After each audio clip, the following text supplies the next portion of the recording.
First off, I want to talk about what are types. And we can read about this in the scripture. In Genesis chapter 1, it says, "In the beginning, computer created the registers and the RAM. And the memory was without types, yea, even void pointers." And over here in assembly language, you move a number. How is that represented? Is that a character, integer, a pointer? Nobody knows. Hardware doesn't care. But then the computer said, "Let there be types." And there were types. And the computer saw the types, and they were good. And then the computer divided the compile time from the runtime.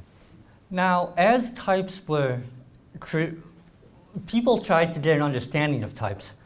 And we had really a great apostasy, where you had static types, dynamic types, weak types, strong types. Every language decided to do it their own way. They had little bits of truth, but they added it, they distorted it. Before long, you had people believing the lie that there's no such thing as types, and you had these dynamic languages, and they were getting popular, and it's really just nonsense. And I added at the bottom that I tried to do my generic programming concepts here because it's not too ANSI. There's a million different typing systems. Raw memory, for example, is untyped, but not quite coerced.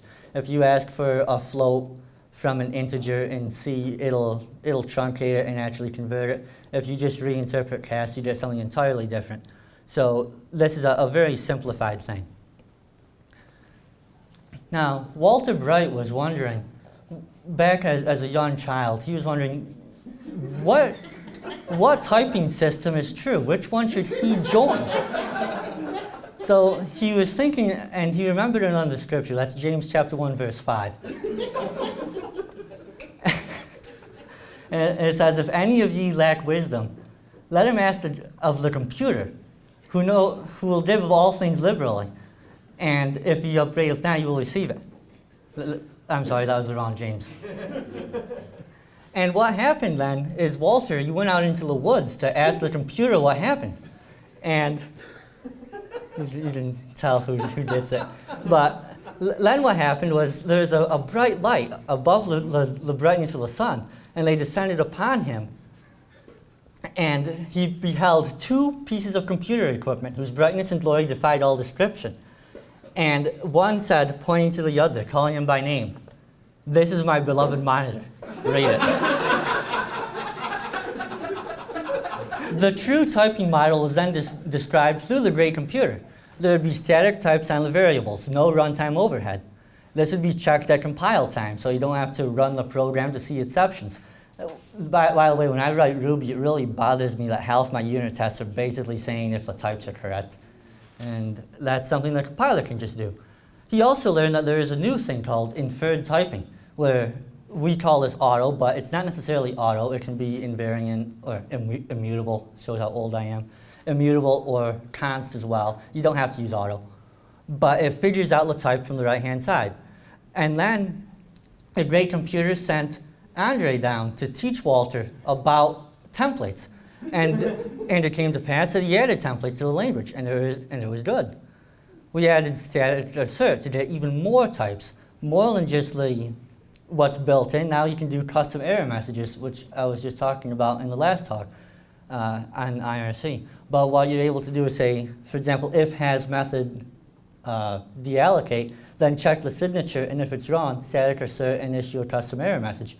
So we can check more than just an interface. We can go into these optional methods and do custom types too.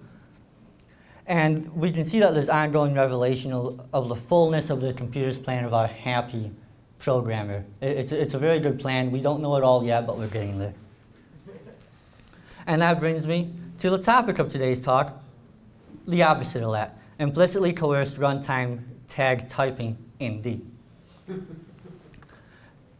And this here is actually D code. It looks a lot like JavaScript. I defined a type called var, and you assign types to it. You can do operations that make no sense whatsoever, like adding an integer to a string. You can get nice little JSON things, and it will give you the sub-objects. You can assign functions to it and call those functions, and it will coerce all the types for you. Uh-oh. Heresy. I testify to you that what I'm saying is true.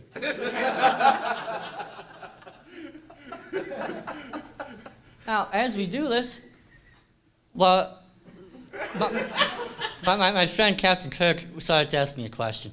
And I ignored him for a while, but he was very insistent. And he asked, what does D need with a dynamic type? I shot a lightning bolt at him. I didn't want to answer the question.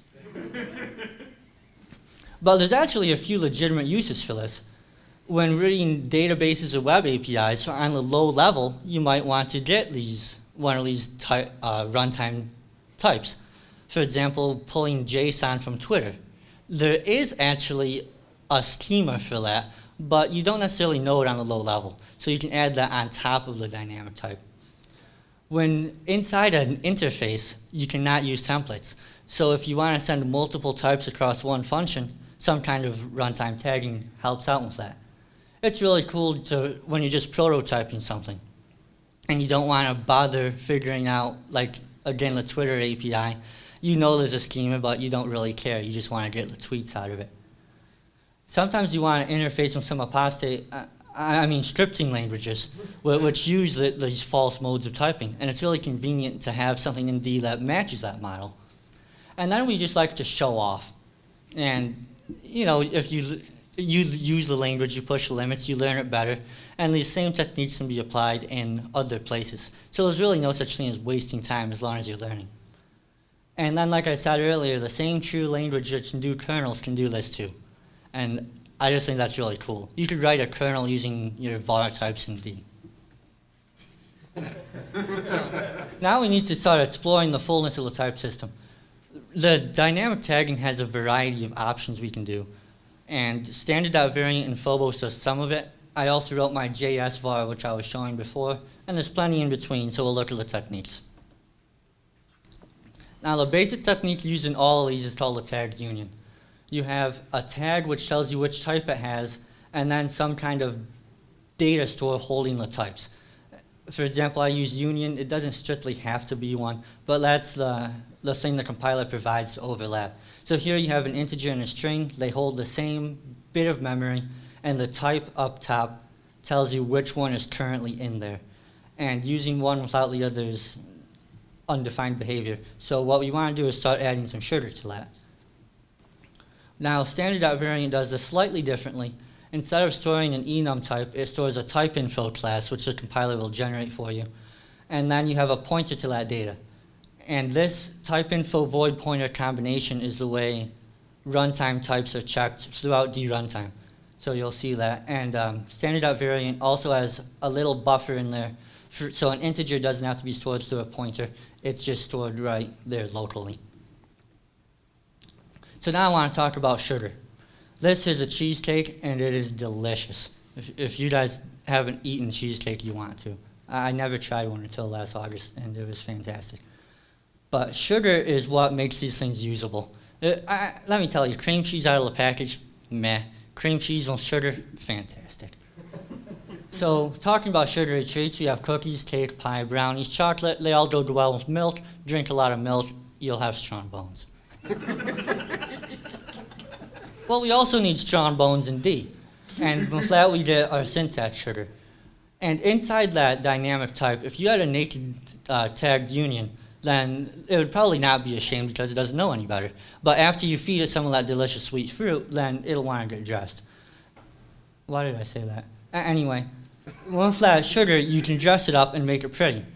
We can use operator overloading. We can use constructors, op-dispatch, the parentheses-less function calling. I refuse to call it property syntax. That's a mistake. Property is a semantic thing, not a syntax thing. And I've been arguing this for years, and we'll come back to that.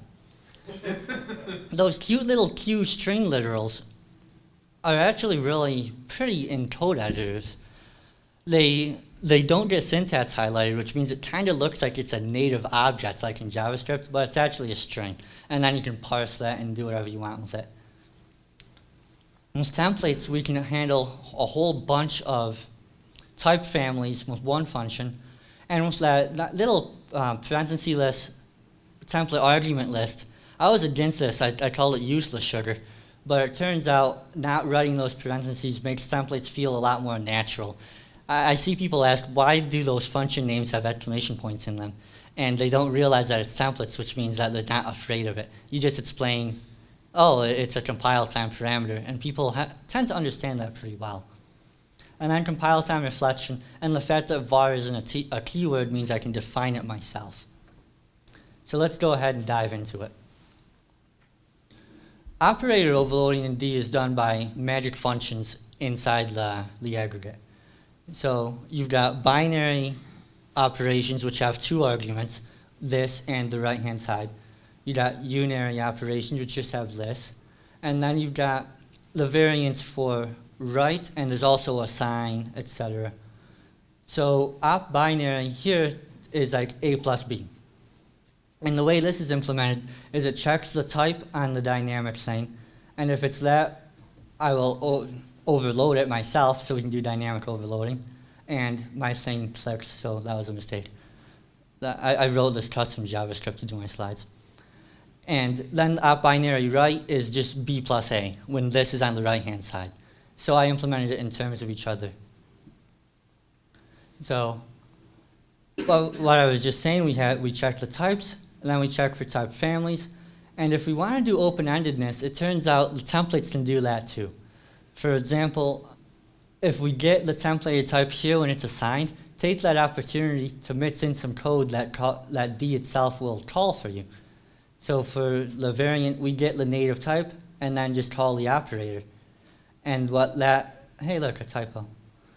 But what that does is it's almost completely transparent. You have to construct these types from the static type at some point, and at that point, you're able to pull in a template. And then the standard.conv.to function is one of my favorites. You can pass just about anything to that and get anything else out of it. And it might throw on failure, but it'll at least try to compile for it. And you'll notice here too, this is a string mixin. When you overload an operator, the compiler passes it to you as a string compile time parameter. And that means we can just stick it in the middle, and it will compile this and forward it through the regular rules. Now I want to talk about the families a little bit more too. There's a whole bunch of different types. You have int, short, byte, long, etc. And it turns out all of these can actually be handled in one way. You say is integral, and if you can stick it into a long or a ulong, then all of those types will convert to it, so you only have to write the function once. You don't have to overload for every conceivable type. And using static if, we can do this. And there's about 8 major families you have to cover. And that 8's a lot less than possibly infinity when you try to implement everybody's classes. And then compile time reflection can go a lot further than that into the advanced cases. One of those type families is callable. And what I did here was see if if it matches the internal function, then you keep it. This gives direct access for dynamic variatics, for example. And then if not, we define an inline function which converts the arguments. And since I'm coercing types, you see it does a cast and a get on both sides. So it forces the types to match whatever the parameter was, and then calls the function and returns it. And using this reflection, like this is the actual code I copy-pasted out of the middle of the thing. And it fits on a slide, and this handles almost any function you throw at it. And have you ever done script binding glue in a language like C? It's really not fun. You have to write a lot of this code yourself. In D, you write it once and forget about it. Turns out reflection doesn't just work on functions. We can also go inside to a class or a strut, get the members out, extract their types. Down here, I created a magic property function to get and set through a dynamic function call. It'll save it back to the original type. So you can wrap a reference type, access it through the dynamic, and it will be correct on the original thing too. And this is all just done through, we check get member, like Andrew was just showing us. You can do that for a name member or for an arbitrary type.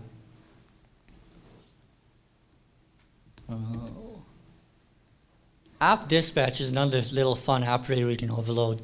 When you want to get A.B and the B does not exist natively, the compiler will rewrite it into a.opdispatch string member again.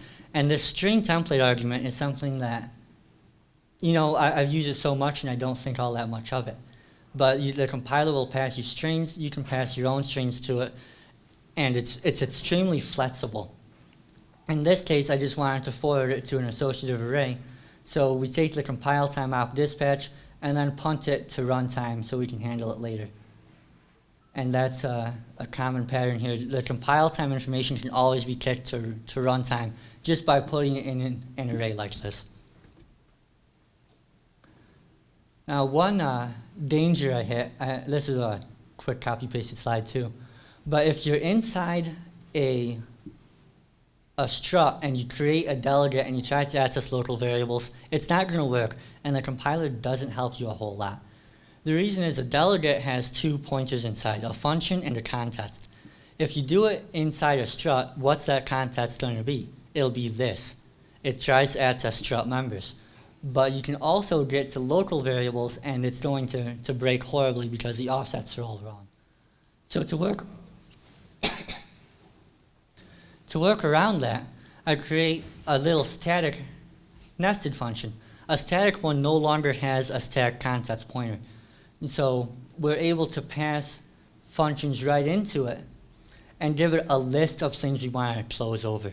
And this technique is also usable to avoid garbage collection when making closures. If you make a static function and you pass things to it, then you could, at least in theory, manually allocate that delegate and put the data in, or just pass it a strut and make a callable function object. But in this case, I only wanted to capture this one local variable and then let the compiler magically do the rest of the strut. So I returned a regular delegate. Using this func, I'm now able to access that, and it will not be confused with a strut context pointer. Can you pass it to things that expect an alias template parameter? Because that's usually the issue with these kind of tricks. I haven't tried that. I have to look at it and find out. Since it's static, I think you can, but it might complain when you actually pass stuff to it. We'll have to try and find out. Another little technique I was using in there was I defined a property opdispatch that returns ref. This way it can be used for both getters and setters. And I don't have to define a second one. Property is basically completely broken. So this way we get full functionality. We get opassign, opassign, which is a silly name, but that's like plus equals. But when you return a ref, it has to be an L value. So how can you return null? And I generate a lot of garbage this way, but I created a new var on the heap and then immediately dereferenced it. So now the garbage collector will handle that floating null. And what's important with the dynamic type is it's not necessarily null. If you get this, you might assign to it, and you want to have this pointer in place. So now we have a full value we can manage while still doing a new reference. Now, I also wanted to talk about reflection and protocol generation. In one of Wednesday's talks, we saw reflecting over an interface to define a protocol, and that's extremely cool that D can do that. But you also have the problem where it starts to take 30 gigabytes of memory. As you reflect over that and run all these templates in CTFE, the compiler is doing a lot of work, and that CTFE code is not incredibly efficient. So in that case, you might want to separate your protocol generation into a separate step that you compile into a file and cache that. Well, here you can't reasonably do that because it's not one protocol set in stone. You assign dynamic types to it, and you just want the compiler to figure it out as you go. And that's something that you can't replace with an external generator. This needs to be done in D itself, because otherwise you don't know which types you actually use. You could instantiate a whole bunch of them, and you do too many, too few. It needs to be built in, and we have that capability. None of this niceness would really work. And then I'm talking about dynamic types, but I keep going back to static types, because it's through them that the information is pulled out. So we managed to get members are all from the strut list. You can't compile time iterate over a dynamic type. You need to do that in static typing. And then the static type doesn't just give you the name, it knows the type it expects, which is great if you want to do a form generation in a web app or a GUI. You can so pop up a dialog box that asks for this function. And since it asks for a string, you can render a text box. If it asks for an integer, you can render an int box. And that's something you can only do with reflection over static types of some sort. Now, on app dispatch, we converted compile time to runtime by tossing it in an array. And to do that the opposite way, you want to make a compile time list, which this is type tuple or whatever it's called nowadays. I created my own. But you just list the things, and then as you for each over it, oh, Windows, you annoy me. But as you for each over it, then you can mix in the code at compile time. And this is from my script interpreter, so it gives all the various things we're allowed to cast it to. And it will attempt each one of them and compile all this code. So when this is run, it's like you wrote out literally if type is int, then cast it to int. If type is long, cast to long. But instead of doing it manually, we just did it in a list with for each. So it saves a lot of code. And that's another thing that I've never seen done in any other language quite the same way. You could kind of do a macro, but in D, it's just a simple string list. You don't have to think that much about it. So the question is, what's missing from the sugar? And implicit casts aren't there, and the property edge case doesn't work. And for the implicit cast, there's multiple alias lists, which has been open for a pull request for a long time. I hope we get it. But alias lists, you still have to give it a static list of things it can convert to. If you want to do an implicit cast to anything, it won't work. So let's take a look at each one of these one at a time. For implicit construction, let's say we want to call a function which takes a dynamic type, but we want to pass it a static type, for example, null or 10. Is there any way we can make this work? If you do it manually, you would wrap it in the constructor for var. That will work. This will work. But can you do it automatically? And I'm sad to say C++ can do it. That means D sucks. But is this even useful? And the fact is that a couple days ago we saw a forum thread about null with library associative arrays. With a built-in array, you can pass null to a function expecting it, and it will just work. The null literal has a whole bunch of different types it represents. I think back in 2010 they called it a polysemous type, which we got a lot of hype, but it didn't come all the way out. But if we want to do a full-blown library replacement for array that takes null, we need some kind of implicit construction. And the question is this something wise to do? So I decided to check again with the computer and said, use this sparingly, only in winter times of famine. And it's a really big mistake to implicitly construct something the majority of the time. That's what C++ did wrong. By default, all constructors were implicit, and you had to write the word explicit on it so it wouldn't do these random conversions. And if you have to explicitly write explicit, programmers are lazy, we aren't going to do it. And then you end up with a bit of a mess. D, I think, could take that and not repeat C++'s mistake by having implicit constructors. That sounds awesome. But then we would have this, and it'd be available for those rare cases where it is useful, like passing null to a function. So that's on my language wish list. But what can we do today? The language wish list is very long. We usually don't get what we want. We need to work with what we have today. And one option here is to make a little dynamic call template which takes a function and then loops over the arguments and will automatically convert for it. So in this case, it would be for each parameter type tuple like we saw on the previous slide. But it would wrap them all in var so that it would take that. The problem is that's not quite a replacement for the language built-ins. You don't have to do that for a built-in array.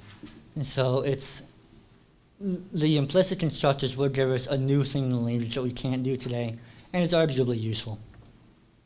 What about implicitly casting back from a dynamic to a static type? C++ can do this too. You define operator int, and it returns that, and it will implicitly cast. Again, you have to use the explicit keyword, which I think is relatively new to the C++ standard for type conversions like this. But anyway, it has it, and D doesn't. Does that mean D sucks? No, D rocks.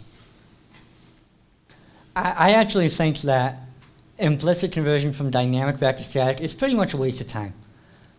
When we have this type inference, we still just name the type once over on the right-hand side instead of the left-hand side. But if you say vget int, it will be able to get that integer out. And now A is statically typed back to integer. We've left the dynamic world, we're back in the one true world where we belong. And since we're supposed to use this sparingly, the dynamic types, static types give us a whole lot of blessings. We don't want to ignore them.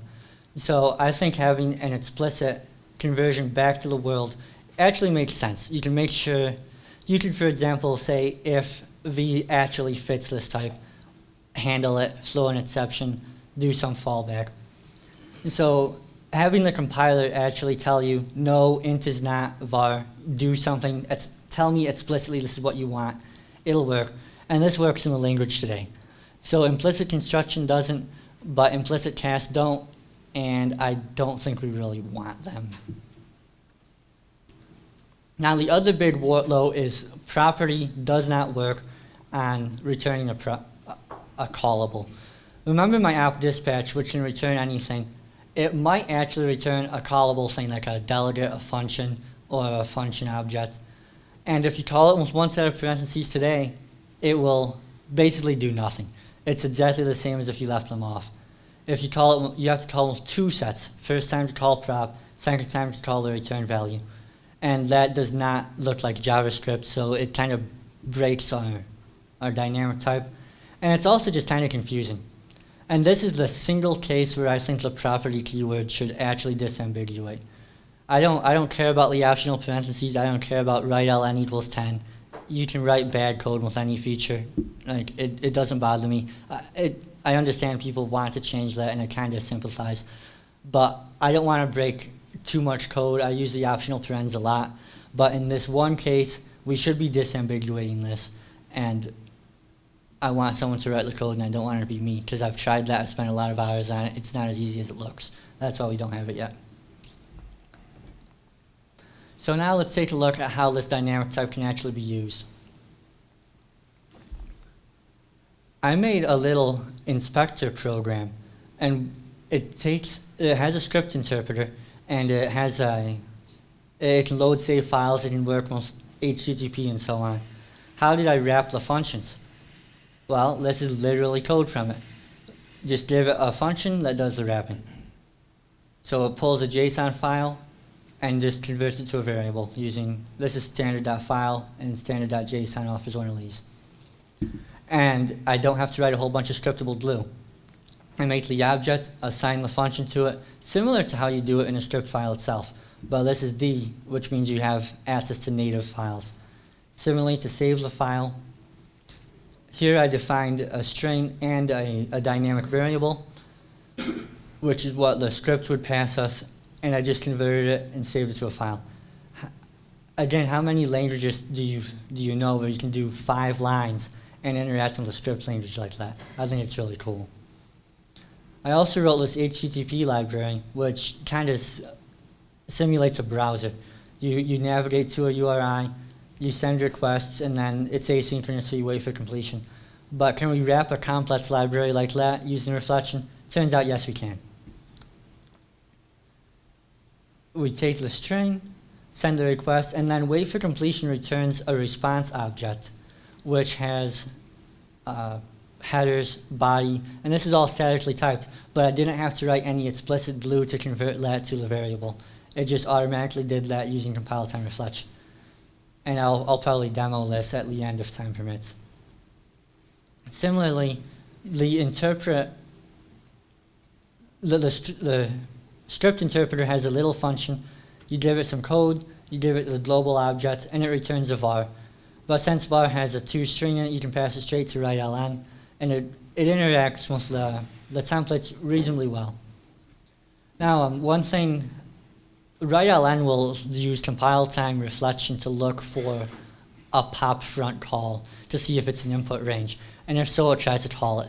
Since all that compile time stuff is forwarded to runtime, it was important to put in a constraint on op dispatch that says if name is not pop front. Otherwise, it will register as every single kind of range under the hood, and that is not what we want.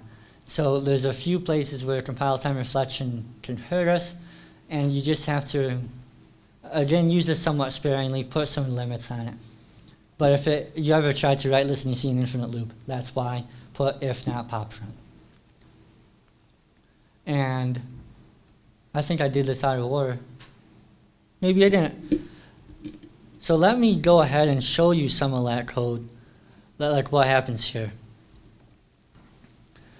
This little demo uses the script interpreter, and then it calls a function. Way up here, I define some functions written in D that the script can access, and it can throw exceptions. This little delegate syntax in D makes it really quite convenient to write. We can load scripts, we can add data to it. And then down at the bottom, we go back to D, and we actually call a script-defined function. And notice a double parens because of the property thing. And this is great if you want to write a scriptable plugin, like a text editor, which calls user scripts on a hotkey or something. You can do that in just one line of D. You don't have to go through all kinds of conversions trying to make vars out of it. You just call it. And what does that look like? Oh, function.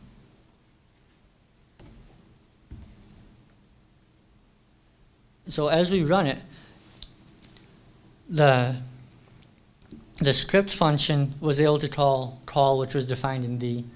D was able to access things. And it's just a whole bunch of spam.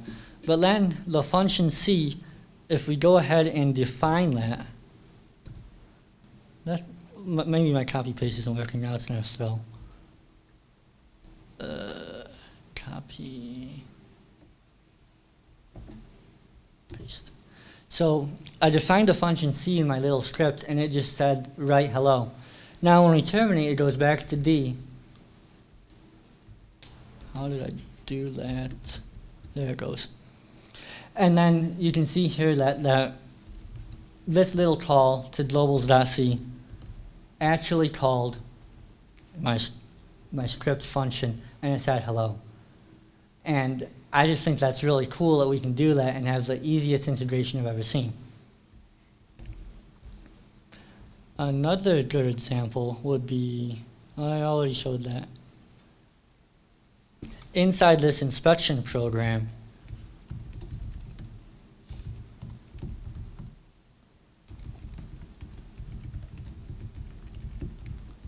hopefully it will actually work live. But the HTTP program, let me pull that up too so you can actually see it. Come on. I wrote my own terminal emulator, and it's kind of slow, especially over this.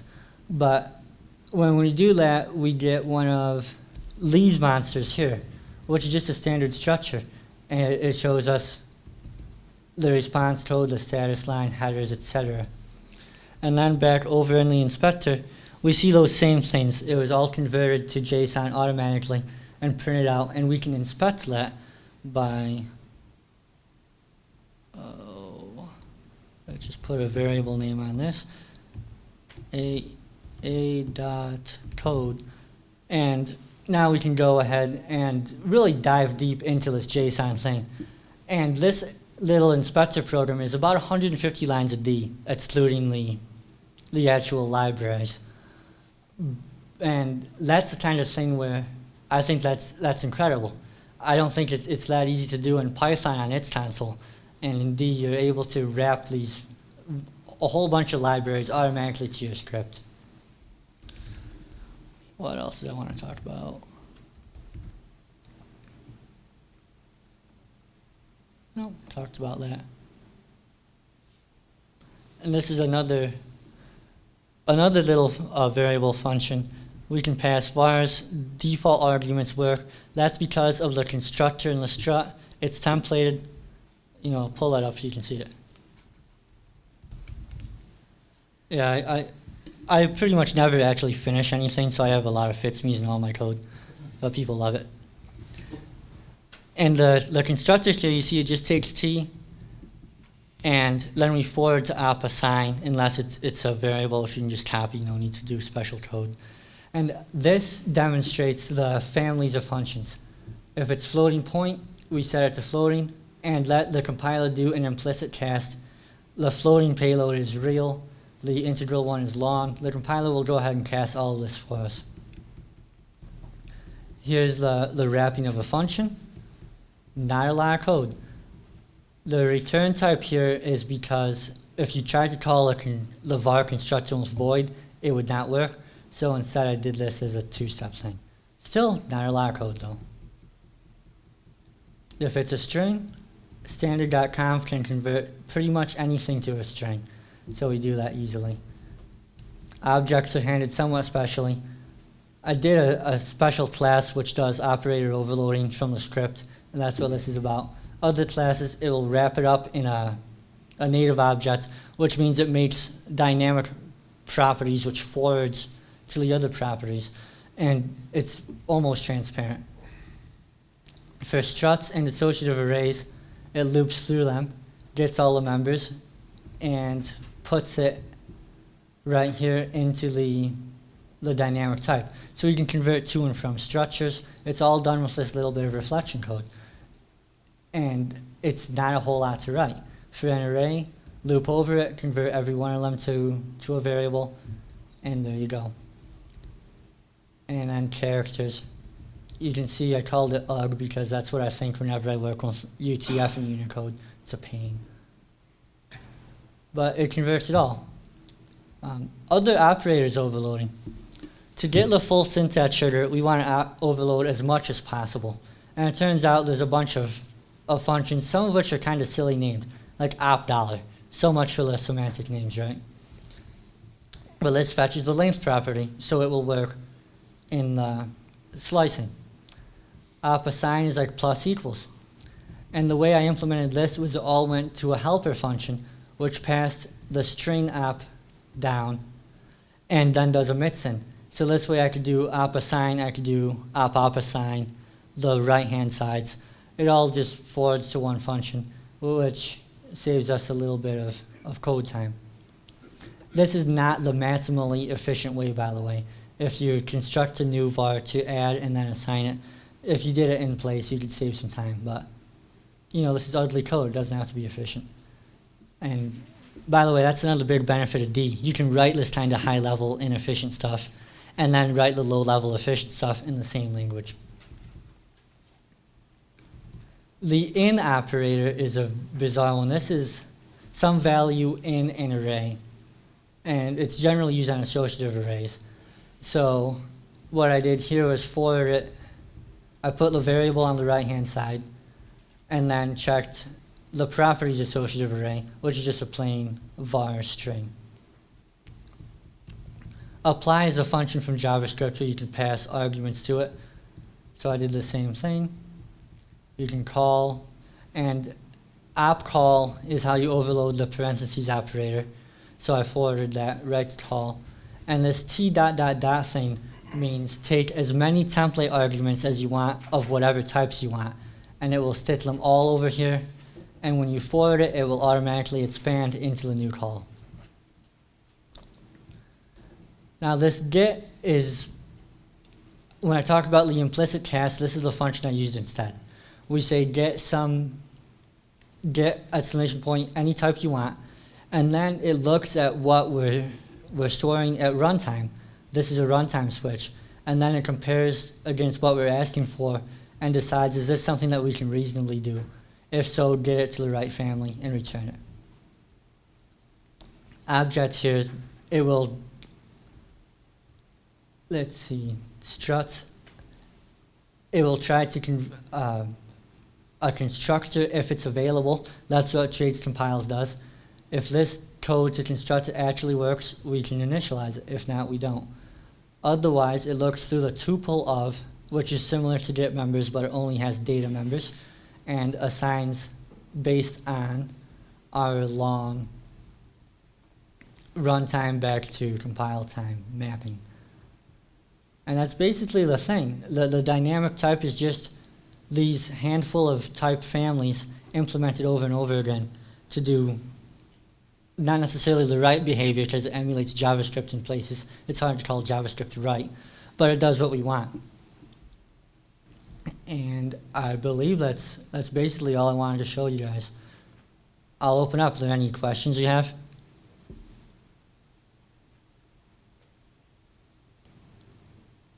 I guess I explained it really well.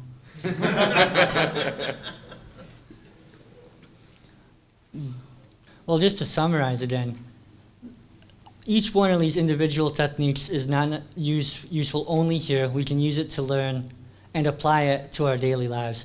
And the static if, very useful. You can use it anywhere. You can use it in allocators, as we just saw. You can use it in dynamic type. I think it's really helpful for people to learn to write these struts and understand these individual features, as it's at that point that you can create your very own custom type that does whatever you want. You're not limited to a list of templates Phobos decides to offer. You don't have to parameterize. You can just write your own with the features. And if you want to check out this code, where'd my little thingy go? You can just email me or check out my GitHub.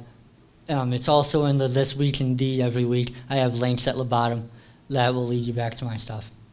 But yeah, that's it.